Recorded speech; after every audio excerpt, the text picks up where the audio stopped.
Hello everyone, this is Deepika. Welcome to AD Commerce classes. Now today in this video we are going to discuss around 5 to 6 questions of research aptitude which were asked in December 2014. Okay, as we have earlier discussed many more previous year question papers, if you people are new and you have not watched those videos, please watch those videos also. Those are very beneficial from the point of view of your NTA NET examination. Okay, and one more important thing, if you people have not watched my daily dose series of NTA NET paper 1, so please watch those series also. Okay, daily I post around two or three topic on that daily dose series and frame questions. Okay, so follow that series and this series both. Okay, so let us start our video. What is research design. देखो question में पूछा गया है कि research design क्या होता है. इसे समझने के लिए हमें ढंग से समझना पड़ेगा भाई रिसर्च डिज़ाइन होता क्या है, क्योंकि इस टॉपिक से number of time question frame हो चुका है. Okay, decision regarding what, where, when, how much, by what mean concerning an inquiry or a research study constitute a research design. बोल रहे हैं डिसीजन रिगार्डिंग, जो हम डिसीजन लेते हैं कब, कहाँ, कैसे, कितना. ठीक है, एक इंक्वायरी के रिगार्डिंग मतलब कब इंक्वायरी करनी है, कहाँ, कैसे, कब, कहाँ, कैसे, क्या. ठीक है, किसी पर्टिकुलर रिसर्च स्टडी के लिए इंक्वायरी कर रहे हो. ठीक है, या किसी रिसर्च स्टडी की इंक्वायरी से रिलेटेड, तो वो कहलाता है हमारा बेसिकली रिसर्च डिज़ाइन. और हम कह सकते हैं research design is the arrangement of conditions. भाई कंडीशंस की अरेंजमेंट है किसके लिए, कलेक्शन और एनालिसिस ऑफ डेटा के लिए. ठीक है, एक हम मैनर में डेटा को कलेक्ट करते हैं, फिर उसे एनालाइज करते हैं. फिर क्या होता है, that aims to combine relevance to the research paper with economy in procedure. हमारा एम ये होता है दैट एम्स टू कंबाइन, क्या होता है कि relevant research purpose with economy in procedure को हमारा ये बेसिकली एम होता है कि ठीक है इसे कंबाइन करना है किसके लिए, किस पर्पस के लिए, रिसर्च पर्पस के लिए, किसके साथ, विद इकोनॉमी इन प्रोसीजर. अपने प्रोसीजर में अपने step by step move on करते हैं. ओके, फिर हम थोड़ा सा समझते हैं. In fact research design is the conceptual structure. भाई बेसिकली हमारा रिसर्च डिज़ाइन कंसेप्चुअल स्ट्रक्चर है with in which research is conducted. एक कंसेप्चुअल स्ट्रक्चर है जिसके तहत हमारी रिसर्च जो है वो कंडक्ट की जाती है. ठीक है, it constitute the blue print for the collection. भाई बेसिकली इसमें जितना भी हमारा कलेक्शन है ना उसका ब्लूप्रिंट एक हम तैयार कर लेते हैं कि हमने कितना कलेक्ट किया है, उसका एक ब्लूप्रिंट हमने तैयार कर लिया. ओके, उसको मेजर कर लिया, फिर उसे एनालाइज कर लिया अपने डेटा को. ठीक है, सच द डिज़ाइन इंक्लूड्स, उसमें क्या क्या होती है, हमारी आउटलाइन होती है. ठीक है, जो researcher of what the researcher will do, researcher क्या करने वाला है, एक पहले आउटलाइन मतलब रूपरेखा तैयार करेगा. ठीक है, फिर राइट करेगा हाइपोथेसिस उसके अकॉर्डिंग, फिर उसके बाद वो इम्प्लीमेंटेशन करेगा, देन वो फाइनल एनालिसिस करेगा डेटा का. हालांकि ये थोड़ा सा बड़ा हो गया बट शॉर्ट में भी अगर मैंने नोट डाउन किया है तो मैं आपको बताऊं रिसर्च डिज़ाइन क्या होती है. Research design is a framework for every stage of collection and analysis of data. For example मैं एक रिसर्चर हूँ. ठीक है, हम क्या करेंगे, मैं फॉर एग्जांपल किसी पर्टिकुलर टॉपिक पे लिख रही हूँ, रिसर्च कर रही हूँ कोविड-19 पे. ओके, तो मैंने क्या किया, हर एक स्टेप को एनालाइज किया. ठीक है, उसका आउटलाइन तैयार किया, फिर हाइपोथेसिस लिखी, फिर ऑपरेशनल इम्प्लीमेंटेशंस लगाएं, फिर हमने फाइनल एनालिसिस किया या फाइनल फॉर्म किया. या हम कह सकते हैं कि जब हम कलेक्ट कर रहे हैं डेटा, ठीक है, एवरी स्टेज पे, एवरी स्टेप पे हम उसे एनालाइज करेंगे, है ना. ऐसा नहीं है सारी चीज़ें कलेक्ट कर लेंगे, हाँ यहाँ कोविड-19 में इतने लोग थे, यहाँ इतने लोग ग्रसित थे, यहाँ इतने लोग ग्रसित, ऐसा नहीं। सब अच्छे से हम एनालाइज करके पूरा डेटा कलेक्ट करेंगे, हर स्टेज पे एनालाइज करेंगे अच्छे से। That is basically research design. Research design basically यही होता है। ओके, और हम बोल सकते हैं कब, कहाँ, कैसे, क्या हमने डेटा कलेक्ट किया है, उसकी पूरी प्रोसेस, इसी की पूरी प्रोसेस कब, कहाँ, कैसे, क्या, मतलब कि एवरी स्टेज पे आपने बताया है कि हमने कहाँ से क्या रिसोर्स लिया है अपने पर्टिकुलर मैटर के लिए, अपने पर्टिकुलर कोविड-19 के लिए। मैं एक रिसर्चर के पॉइंट ऑफ व्यू से बोल रही हूँ कि ये थीम लिया था। ओके, तो आई होप ये आपको समझ में आ गया होगा रिसर्च डिज़ाइन क्या होता है। अब आप आंसर इजीली मार्क कर लोगे। रिसर्च डिज़ाइन इज़ अ वे और conducting research that is not grounded in theory. भाई नॉट लिखा है, जो थ्योरी में नहीं है उसको क्या है, अ वे और कंडक्टिंग रिसर्च। उस प्रोसेस में या उस प्रोसेस में आप कंडक्ट करोगे रिसर्च जो आपकी थ्योरी में ही नहीं है, तो बिल्कुल गलत है। चॉइस करोगे आप क्वालिटेटिव क्वांटिटेटिव मेथड्स में, ऐसा नहीं है। जहाँ क्वालिटेटिव लगेंगे वहाँ क्वालिटेटिव लगाएंगे, जहाँ क्वांटिटेटिव लगेगा वहाँ क्वांटिटेटिव लगाएंगे। Style in which you present your research finding.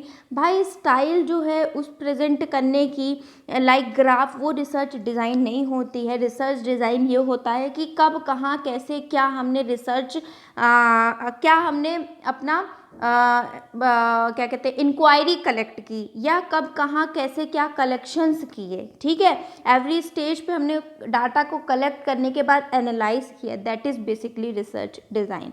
So option number D is correct for particular question. Now we move on to our second question, what is sampling case. देखो sampling case होता क्या है, पहले हम ये समझने की कोशिश करते हैं। Sampling case, just a minute, मैंने नोट्स भी बनाए हैं। ये बेसिकली जिस दिन मुझे पढ़ाना होता है मैं उसी दिन नोट्स बनाती हूँ।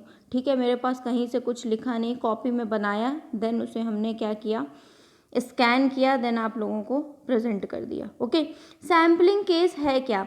Sampling in case study, sampling हमारे केस स्टडी रिसर्च में क्या करती, involves decision that the researcher make.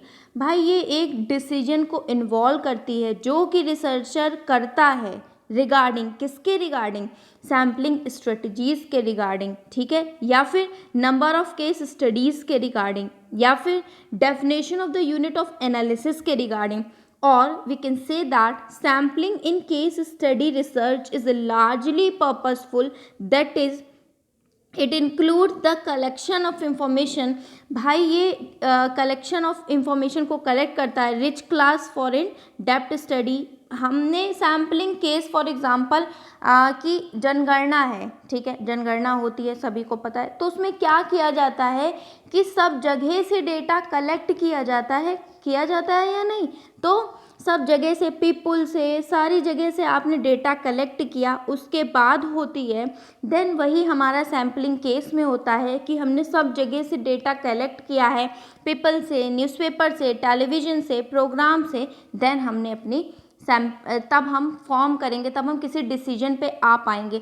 एक छोटा एग्जांपल और ले लेते हैं। फॉर एग्जांपल यहीं पे मैं बोल दूं कि 50 वुमेन हैं, 50 मैन हैं, 10 बेबी बॉय हैं, 10 बेबी गर्ल हैं, तो आप सैंपल सब में से इकट्ठा करोगे ना, फीमेल का अलग, मेल का अलग, बेबी बॉय का अलग, बेबी गर्ल का अलग, देन आपको सैंपल मिलेगा। नहीं, ऐसा तो है नहीं कि आपको अगर 10 सैंपल इकट्ठा करने हैं तो आप सारे वुमेन के ले लिए, सारे बेबी बॉय के ले लिया, गर्ल के लिए। तो सैम्पलिंग आप सिंपल लैंग्वेज में भी समझ सकते हो कि भाई यही मतलब हुआ, आपने डेटा डिफरेंट प्लेटफॉर्म से कलेक्ट किया है, उसके अकॉर्डिंग आप अपनी रिसर्च करोगे। ओके, आई होप ये समझ में आ गया होगा, फर्दर इस पे डिस्कशन की ज़रूरत नहीं है।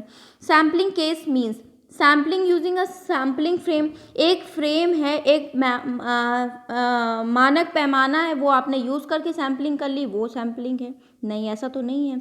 Identify people who are suitable for research. भाई ऐसा भी नहीं है, हमने आइडेंटिफाई कर लिया कि भाई वो हम वुमेन्स को सेलेक्ट करेंगे क्योंकि वो कोई हमारी थीम है, क्योंकि वो हार्ड वर्कर हैं, ऐसा कुछ हमने किया।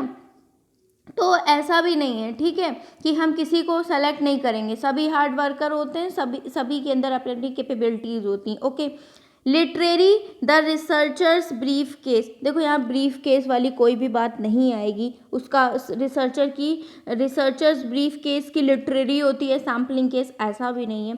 सैम्पलिंग केसेस का मतलब ही होता है कि हमने क्या किया है, सैंपल इकट्ठा करे हैं डिफरेंट डिफरेंट जगह से, sampling of people, newspaper, television programme etcetera. तो option number D is correct for this particular question. Now we move on to our third question.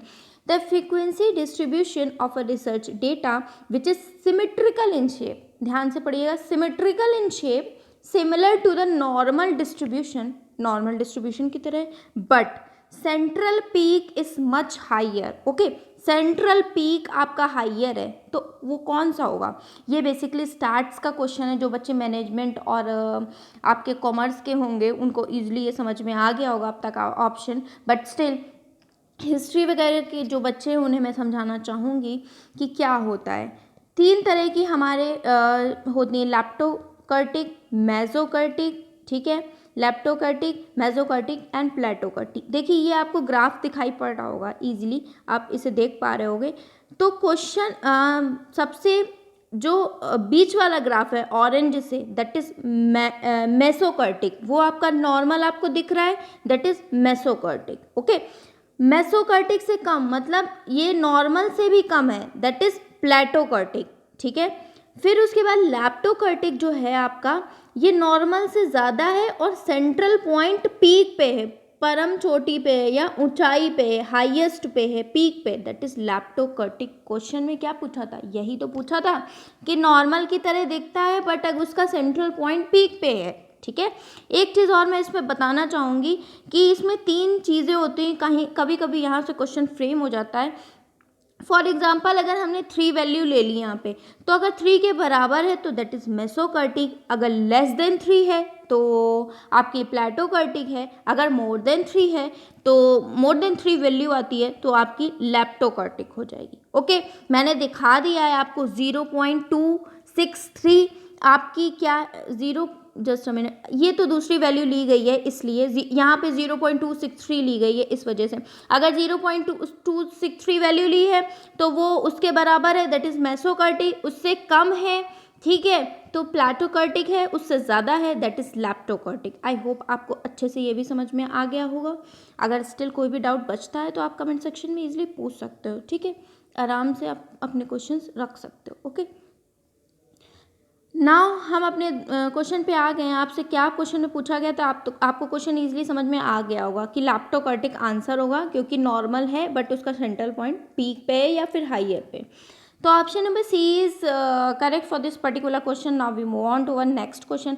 When planning to do as a social research it is better to, जब हम plan कर रहे हों social research करने के लिए तो क्या बेटर होता है? हाँ, हम क्या करेंगे, अप्रोच करेंगे टॉपिक को अपने खुले दिमाग से, ओपन माइंडेड अप्रोच कर लिया, ऐसे कर लेंगे? नहीं, ऐसे नहीं। बाकी और एस्पेक्ट नहीं देखेंगे?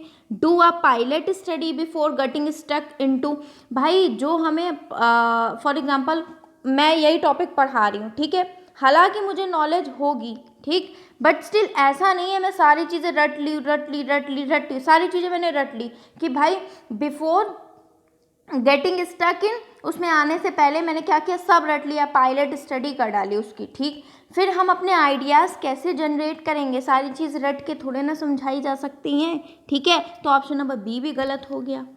B familiar with the literature on topic, हाँ ये ठीक बात है कि आप टॉपिक से फैमिलियर हो गए, है ना। अब ऐसा भी नहीं है, ये अच्छी बात बोल रहा है ये, मुझे ये टॉपिक रिसर्च का पढ़ाना था, ठीक है। फॉर एग्ज़ाम्पल मैं एकदम से मेरे सामने आ गया और मैं कुछ टीचिंग का पढ़ा रही हूँ, एकदम से ये मेरे सामने आ गया या कुछ है, तो हमें टॉपिक से एटलीस्ट फैमिलियर होना पड़ेगा। एक बार मुझे आपको पढ़ाने से पहले टॉपिक से फैमिलियर होना पड़ेगा, ठीक है, तभी हम अच्छे से रिप्रेजेंट कर पाएंगे, ठीक है। तो सी ऑप्शन सही है। फोर्थ बोल रहा है forget about theory because this is very practical.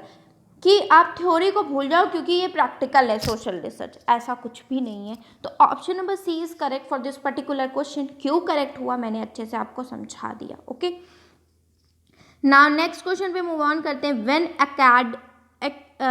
academicians are called to deliver lecture or presentation to an audience on a certain topic or set of topic of educational nature, that is known as training program है, workshop है, seminar है, symposium है। देखिए मैंने इसे आपको समझा दिया, स्टिल जो बच्चे न्यू हैं उनके लिए मैं फिर से बताना चाहूँगी।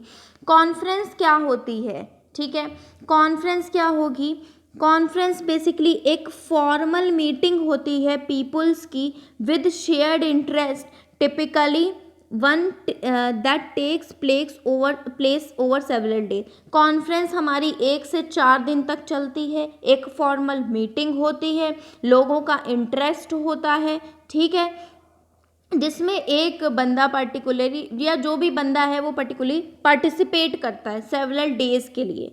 ये बेसिकली वाइड एक्टिविटी होती है, बहुत स्ट्रक्चर्ड होती है, सिंगल टॉपिक पे होती है, किसी एक टॉपिक पे दे दिया गया, आप किसी एक टॉपिक पे ही बता रहे हो। ओके, सम अदर नेम्स, कुछ अदर नाम भी इसके होते हैं जैसे congress, meeting, convention, seminar, symposium, forum, convention, summit, synod, conclave, ये सारी चीज़ें होती हैं। बट डिफरेंस आपका आ जाता है सिंपोजियम में, सेमिनार में, इन सब चीज़ों में, या हम बोल सकते हैं कॉन्फ्रेंस के पार्ट होते हैं ये सब। अब आप कहोगे नहीं मैम आप गलत बता रही हो, सिंपोजियम और सेमिनार ये सब अलग अलग होते हैं। हाँ बिल्कुल मैं कह रही हूँ अलग अलग होते हैं, बट कॉन्फ्रेंस के अंदर इन्होंने अदर नेम से लिख दिया है।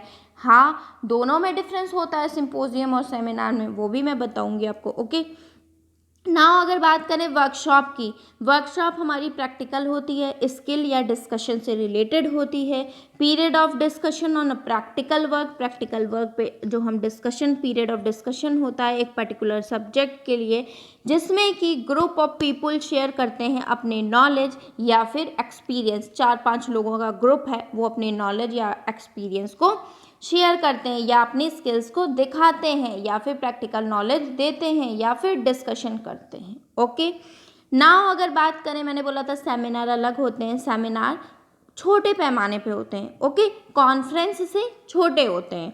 एकेडमिक इंस्ट्रक्शन होता है, आइदर ऑफ एकेडमिक इंस्टीट्यूशंस में सेमिनार होते हैं, ठीक है, या फिर हम बोल सकते हैं small group for recurring meeting हो सकता है। टाइम फ्रेम 1 से 2 आवर होता है।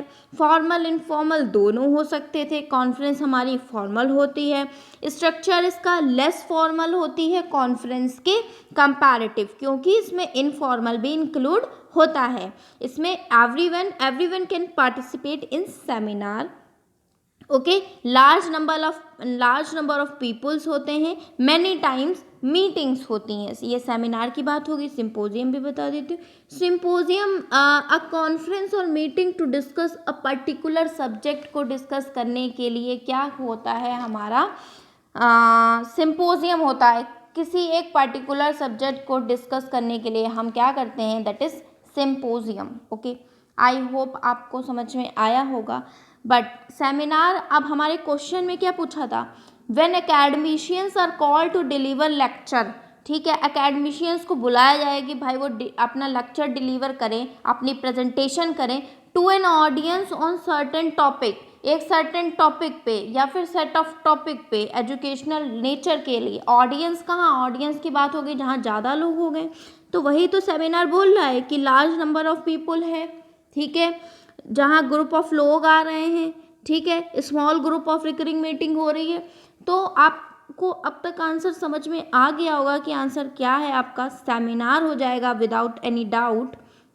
ओके, सो आज के लास्ट क्वेश्चन पे मैं मूव ऑन करती हूँ।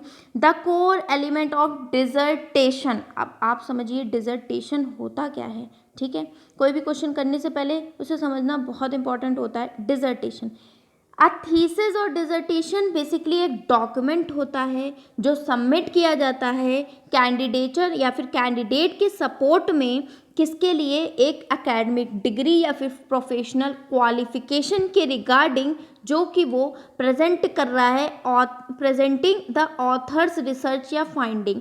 मतलब थीसिस और dissertation is a document submitted in support of candidature for an academic degree और professional qualification presenting the author's research and finding. वो जब अपनी रिसर्च या फाइंडिंग को जब वो प्रेजेंट कर रहा है ना, तो उसे सबमिट करना पड़ेगा कि हमारी ये क्वालिफिकेशन है, ये एकेडमिक डिग्री है, जिससे कि ऑथर रिसर्च एंड फाइंडिंग, जिससे कि पता लगाया जा सके कि भाई इसकी थीसिस मतलब इसकी क्या क्वालिफिकेशन है, क्या प्रोफेशनल क्वालिफिकेशन है, क्या एकेडमिक डिग्री है। ठीक है, जब वो प्रेजेंट कर रहा हो ऑथर रिसर्च एंड फाइंडिंग को, ओके, प्रेजेंट करने के लिए। अगर हम बोले डिसर्टेशन को, तो इसमें बेसिकली सबसे पहले इंट्रोडक्शन हमें लिखना होता है, देन लिटरेचर का रिव्यू करना होता है, देन हमें रिसर्च मेथड्स यूज होने होते हैं, देन रिसर्च डिस्कशन करना होता है, देन कंक्लूजन। सबसे पहले इंट्रो देंगे, देन लिटरेचर रिव्यू करेंगे, देन रिसर्च के मेथड्स लगाएंगे, फिर रिसर्च के कंक्लूजन, फिर रिसर्च के डिस्कशन, देन कंक्लूजन। तो क्वेश्चन में आपके पूछा गया था, क्या पूछा गया था, जस्ट अ मिनट, आपसे पूछा गया था, इसके फॉर्मेट पूछे गए थे, कोर एलिमेंट्स ही पूछे गए थे। तो देखिए कोर एलिमेंट्स क्या है, introduction, data collection, data analysis, conclusion and recommendation, ये नहीं है।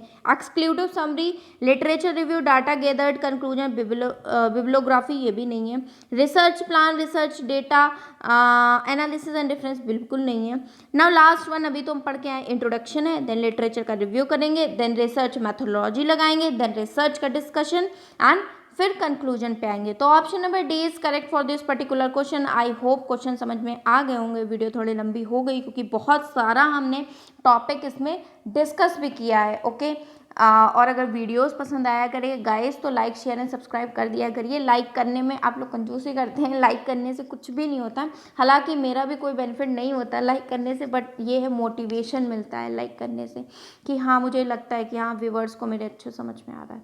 So it was in this video, meet you in my next video, till then stay happy and keep learning guys, tata bye bye, take.